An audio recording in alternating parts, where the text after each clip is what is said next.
Hello there, and as usual, I'm Aaron from Last Stand Gamers, and welcome to the Fleet Training Exercise, the next step in the sort of training series, you could say.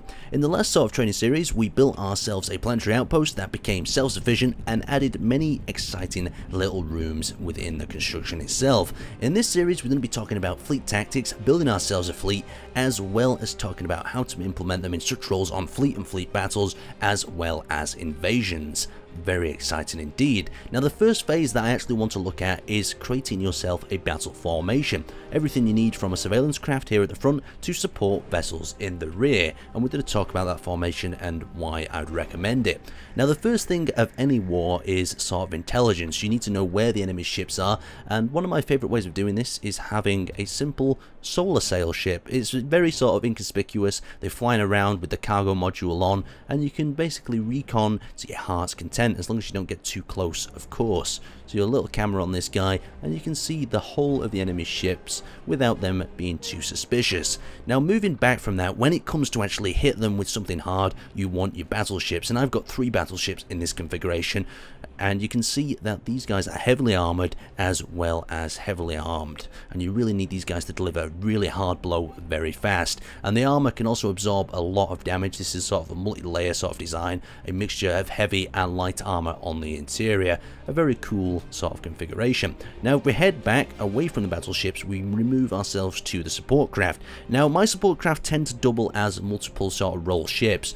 This one here carries both fighters as well as long-range weaponry, so it can support the battleships from a long range, as well as launching fighters, disabling enemy cockpits and deterring other enemy fighters as well. So you can see we've got the autocannons and the railguns in there to support them battleships up front. A very cool sort of strategy in my mind. Now, to support these ships and deter other flanking sort of frigates or fast movers where the battleships just can't turn around and engage fast enough, we have my sort of frigate class of ship, and once again it doubles as my dropship for my larger sort of vehicles. And you can see this guy is heavily armed with Gatling guns and a rear sort of sponsored cannon, and these deter the enemy sort of large frigates and other ships that are going to try to flank and damage my support craft. They can also aid the battleships if necessary, but the light armor would take them some serious damage if that would happen. Anyway, let's move on to the next phase. So moving on to phase 2, we're talking a little bit about functionality as well as crew members and how many players would actually be required to man such a battle group like this.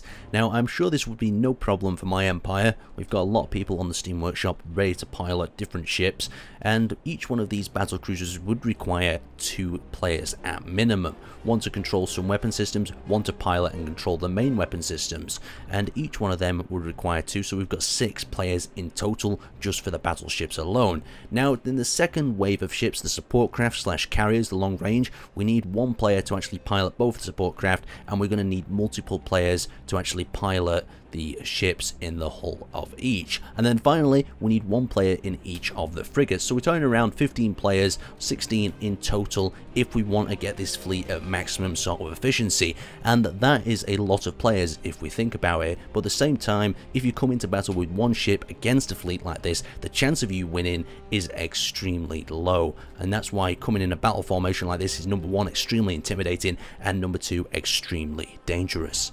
Now, phase 3 of this episode is all about telling you guys what you're going to be getting over the next few training episodes. Now, first off, I want to illustrate each of the battles and the battle tactics extremely effectively, and I'm going to show you this by using overhead sort of maps with arrows to mark out how the attack's actually progressing, and I'm going to also show you how to react to different sorts of tactics. Now, these are going to be a mixture of my opinion and facts on how you would react to this in a sort of real life battleship scenario, but at the same time, I think it's going to be a very cool series, and I can't wait to get started. Now, the final factor of this is going to be planetary invasion, so that means starting up, invading past a defending fleet of a planet, taking out the sort of planetary defenses, and then moving into land troops on the ground, so it should be very exciting indeed. But anyway, I'd like to thank you guys for watching, and we have a lot to look forward to in this series. I'll see you next time.